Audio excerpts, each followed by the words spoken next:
Le gouvernement du Québec vient de bannir de ses publications officielles le YEL puis ses prénoms non-binaires-là, pronoms non-binaires-là.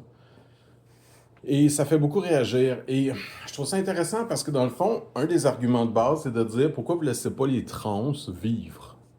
Et on les laisse vivre.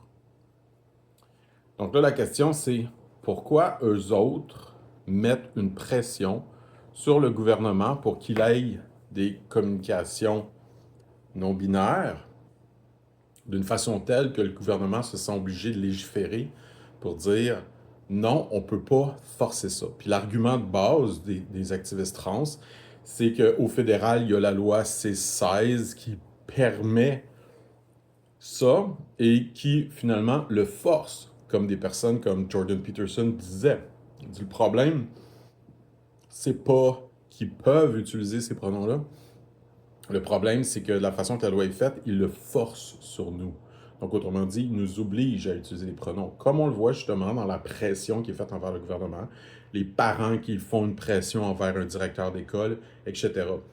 Et donc, quand vient l'idée de dire, ben, arrêtez de les persécuter, moi, ce que je vois, c'est le contraire. Moi, ce que je vois, c'est le mouvement trans qui persécute tout le monde en leur disant, vous devez utiliser nos pronoms.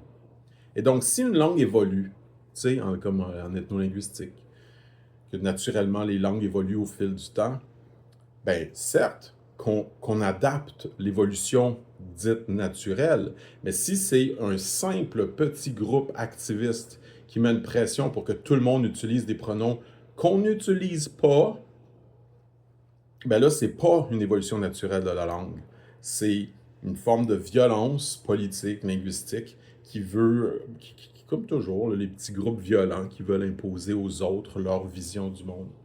Et donc, dans l'idée que ce que le gouvernement fait en ce moment, c'est avoir l'audace d'utiliser une loi pour contrôler la linguistique, je dis, mais non, mais c'est le contraire.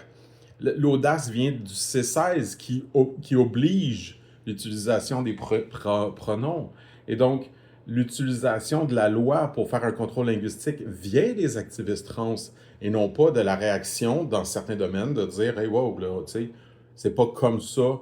Et donc là, l'argument, ça devient comme genre, ben le Robert l'a accepté. Ben oui, mais le Robert l'a accepté parce que les activistes trans ont mis de la pression, pas parce qu'on a remarqué que maintenant, dans le langage usuel, c'était comme ça qu'on utilisait le mot.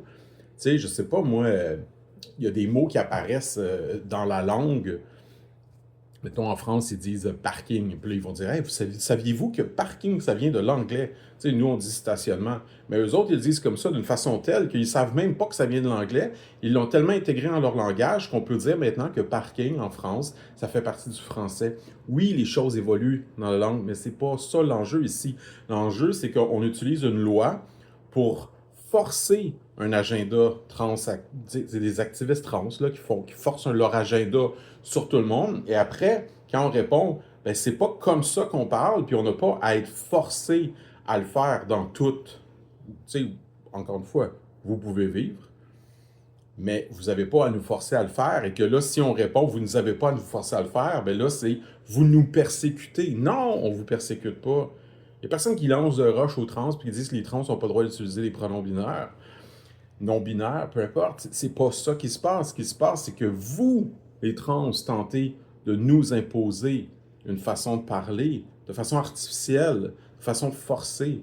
Et donc, oui, il existe des exemples dans les langues, au travers de l'histoire de l'humanité. Oui, on voit des autochtones, où il y a des personnes non-binaires, etc. Et oui, historiquement, le français s'est beaucoup développé avec deux genres. Puis oui, ça peut changer éventuellement.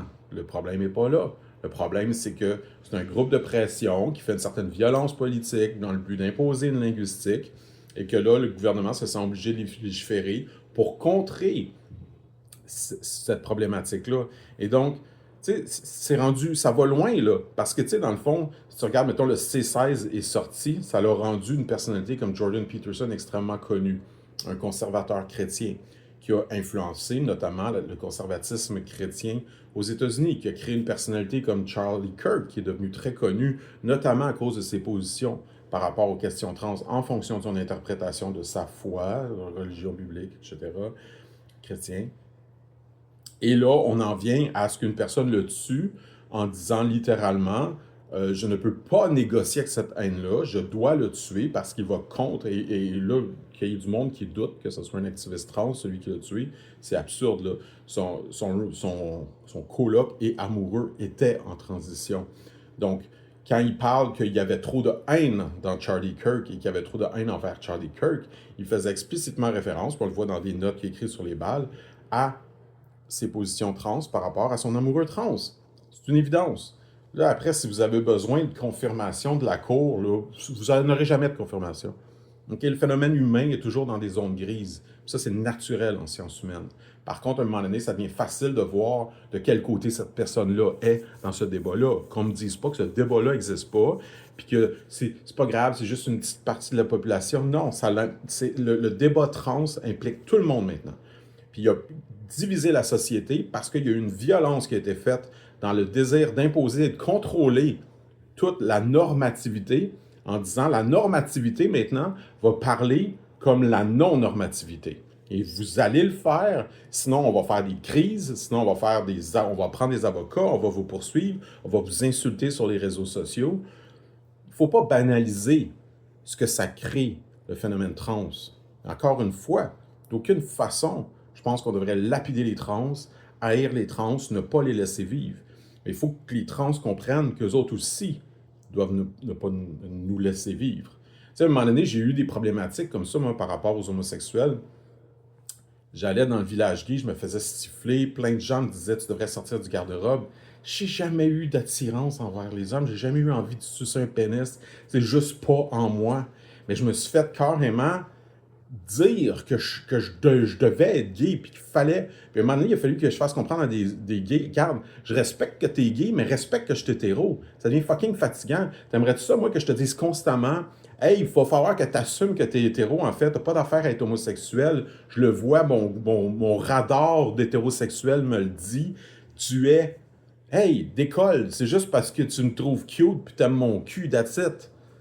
Parce que, bon, là, j'ai pris du poids, mais j'avais un beau petit cul bombé, là, puis me le faisait constamment dire.